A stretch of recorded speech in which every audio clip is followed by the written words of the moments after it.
Hello everybody, welcome back, and if you're new here, welcome. My name's Alicia and this is my vegan cooking channel. Today we are going to be making some vegan Afghans. This is a pretty straightforward recipe. Just going to be swapping one ingredient, which is the butter for margarine, and with that, let's get right into the video.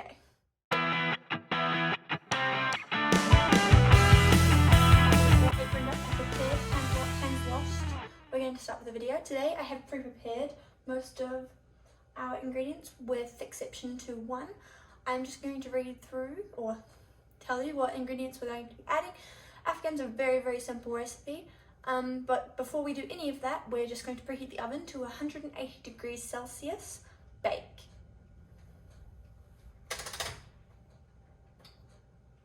Yeah, and now that that's preheating, we can go over the ingredients we're going to be using today. So today I have 200 grams of butter,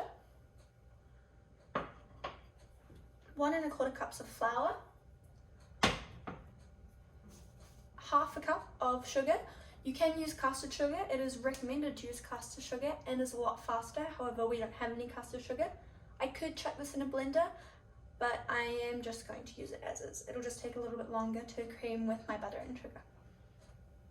I also have 1/4 cup of cocoa, teaspoon of vanilla essence, and we're going to be adding 1 1/2 cups of your choice of either cornflakes or weetbix. I'm going to be using weetbix, but I'm going to crumple them over the cup when it comes closer to the time. So without any further ado, let's get started with the baking. I'm going to start by adding my 200 grams of butter, which is margarine, and because I'm using margarine, it is already softened. And my half cup of sugar into a stand mixer or cake beater. I'm then just going to mix these until light and fluffy and creamy and smooth. Okay, so I'm going to be creaming my butter and sugar until it is a nice light and fluffy consistency. And also, when you take a small piece of it, you should barely be able to feel the sugar granules between your fingers. So mine could use a little bit more beating. I can definitely feel the sugar granules. However, they're not as prominent as they were before. And because I'm not using caster sugar, it should be fine just the way it is. So I'm going to scrape down the spatula and start adding in my dry ingredients. So after I just cleaned the butter off my fingers, and now I'm going to add in, that was close, some of the flour into this mixture. Actually, all of the flour. Why not? I'm then going to be adding in the cocoa and adding in the vanilla. I'm also just going to be making a last minute addition. I'm just going to add in a little bit of salt. Just like that. The salt doesn't actually normally make things taste salty, but it brings out the sweetness. It brings out a sweetness flavor. So adding in those dry ingredients should pull the dough together and form, or pull the ingredients together and form kind of like a dough, if you can see here. Just trying not to lose any of it. I'm now going to use a scraper or a rubber spatula to make sure I get all the butter and sugar off the edges there. Give it one last mix, and then we're going to add in our final ingredient, which are the crushed up weetbix. Alrighty, I've mixed up the ingredients a little bit more with the cake mixer, and now we're going to be adding in the weetbix. So how I'm going to do it is I'm going to take a weetbix and just crush it over the cup like this. It'll beat up a little bit more in there, so it's not the end of the world if I have a couple chunks. But that filled up about half the cup, so I think I'm going to end up with about 3 or 4 weetbix. If you wanted an exact number instead of going about it this way, because I'm making a mess.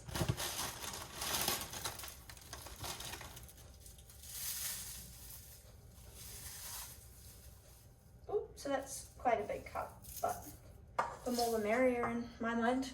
So that's 1 cup there, and I've used about 4, so we're going to use another 2 and just wing this. There we are. all good. And then I'm going to use the cake mixer to mix this through, and that will do it for our cookie dough. Alrighty, I've got my weetbix mixed through now, and as you can see, it is very clumpy. It is clumping to the mixer up the top there, but everything is all combined nicely. So we're ready to bake. Alrighty, so today I'm going to be using silicone baking trays. This one's actually a macaroon tray, but I've flipped over just because trying to cut down on the baking paper and wastage, that kind of thing. There are some things where you really can't avoid it, like lining cake tins. I've found it's a bit difficult, and also because we have the springform ones, they're really difficult.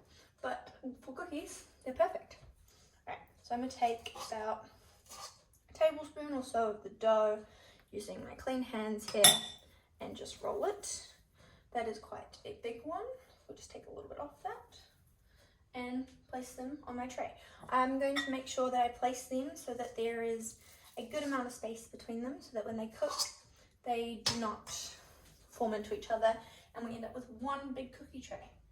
I do think that would be cool though, one big generous cookie, but it would make it a little bit difficult to take with you, and you'd have to break up the cookie every time you wanted one.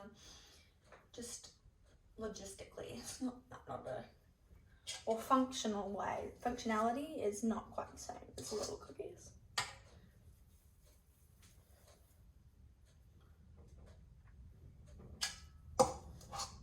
Right, so this is what they're going to look like here on the tray, just little balls. Mine are probably a little bit big, so I might change them, but I will get back to you when I have completed my 2 trays already. So these are my, oh, whoopsies, little dough balls. Yeah, got 2 trays of them, looking pretty good. I'm one short on this tray, unfortunately, but that's alright. So you do want to try and get the balls about as uniform as possible, so all of them about the same size, just so that when you put them in the oven, you don't have a really big cookie that's going to take forever to cook and a small cookie that's going to burn by the time you've cooked the other one. Right, the next step is actually to press them down using a fork, and the trick to this is having a cup of water. It can be hot, it can be cold.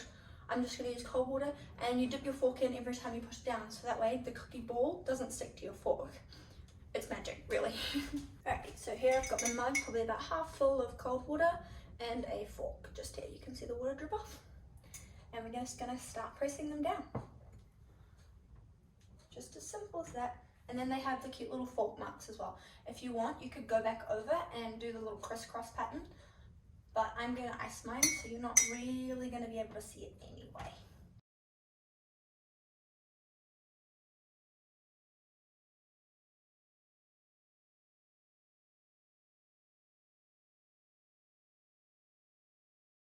Now that I have all of my cookies pressed and flattened with little fork marks, they're going to go straight in the oven and cook for, I believe it's about 15 minutes. So we'll be right back when they come out of the oven. Alrighty, so it has been 15 minutes and I probably left them a little bit too long. Oops, I can smell them though, they're smelling absolutely amazing. Let's just hope they haven't gotten a little bit too brown.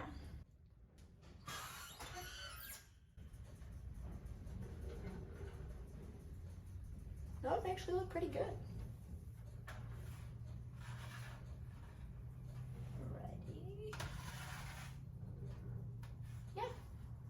They're not, so when I touched it, it's not soft and sticky anymore. So they should be done.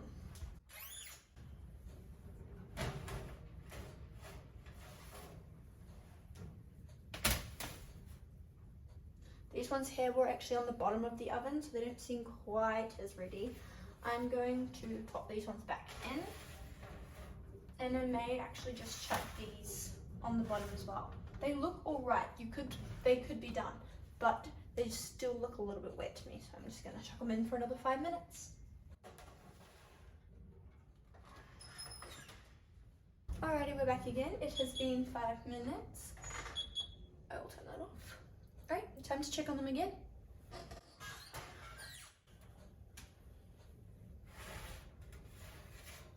Looking much the same. Actually, these were the bottom ones. These look cooked now, which is good.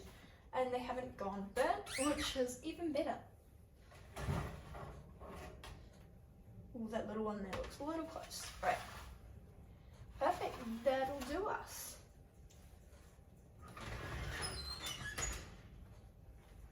I'm now going to leave them on the bench top to cool for about 10 or so minutes so that when I pick them up they don't fall to pieces. I'm then going to transfer them to a wire rack and allow them to cool completely. I will come back to you when they have cooled completely and it's time to ice. Alrighty, so these have actually been cooling for about an hour now, which is perfect. They are nice and cold to, well, not cold, they're just not warm to the touch anymore. So we're going to get started on making the icing for them. We're going to be doing a very, very simple icing. The original recipe is 1.5 cups of icing sugar, 2 tablespoons of cocoa, and 2 tablespoons of hot water. But I think that might be too much, so I'm going to start with half the recipe. And if it looks like there's nowhere near enough icing, then we will add the extra and make the full recipe. Alrighty, so I have got 3/4 cups of icing sugar in here, which I'm going to pass through the sieve to make sure we don't have any of those clumps in there. Just going to shake that to get as much as I can through. I can see a really big clump in there, which I'm just going to gently break with the back of this spoon here. I think that'll just about do us. Yep, there we are. So now that we have added all of our powdered sugar, I'm going to add in 1 tablespoon of cocoa. And I'm first going to mix this all together here with a whisk.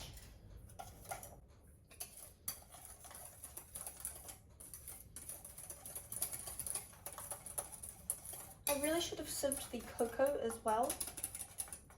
I have the sieve out. I really don't know why I did. I would have it die hard, I guess. Oh, the air tastes sweet. Alright, and now I have got 2 tablespoons of water in my little container here.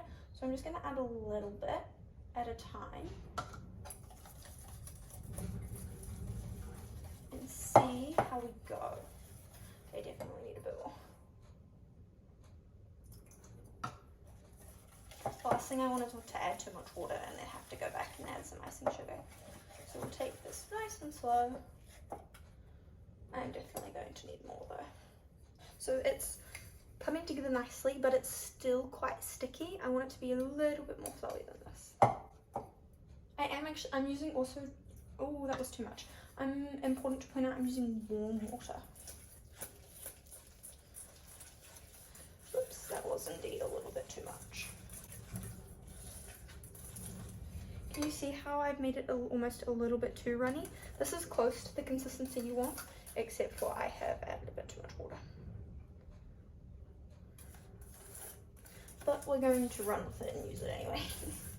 I'm now going to put something underneath the tray here, just in case they do drip. Make the cleanup a little bit easier for me. And then we're going to start scooping on the mixture and spread it slightly with the back of the spoon. Alrighty, we're back. So I have just put a piece of baking paper under there, and I've got my teaspoon. I'm going to put a small amount on, do it over the bowl so that if any does drip, you can just use it. And I'm just going to put a small amount on the top there. Just like that, little Afghan. And put it back on the rack there to dry. What do you want, Misty? Yeah, what do you want? What's up? I'm not feeding you.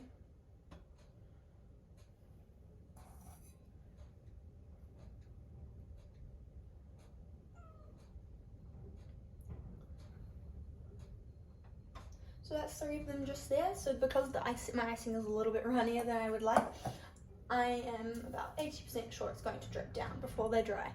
But I also plan on putting a little walnut on top of about half of them, because some people in my family don't like walnuts, but some of them do. So I'm just going to very quickly go through this, probably make it faster for you guys, and then we'll decorate them with some walnut pieces.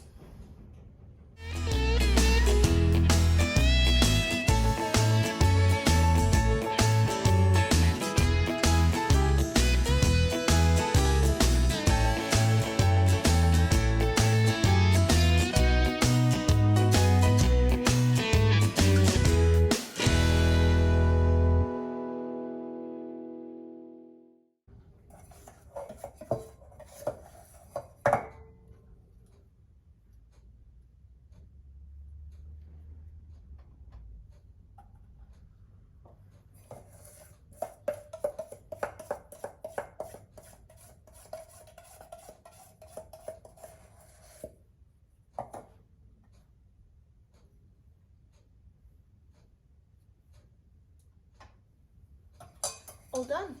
The amount of icing worked out pretty well for me actually. I could probably do about one more and that's about it. The icing is really good as well.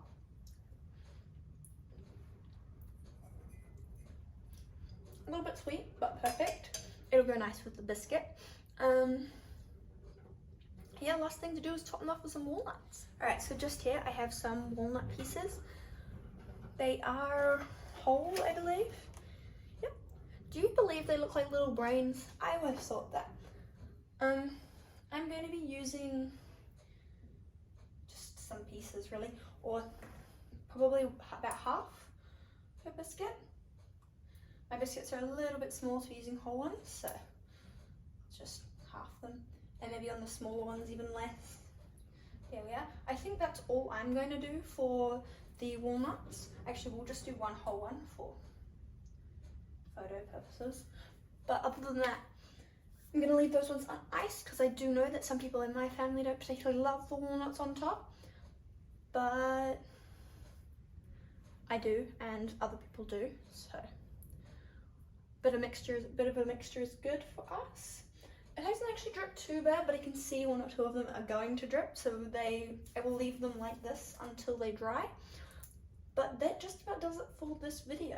I will be dressing them up and taking photos of them to put on my Instagram, so if you want to check that out, the link will be down below, but the username is project_vegan_.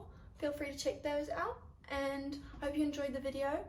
I hope you learned how to make Afghans. They're super simple, and I hope you too can make vegan Afghans at home. Thank you so much for watching. If you like this content, please subscribe and like, comment. That's all for today, and I'll see you in the next one.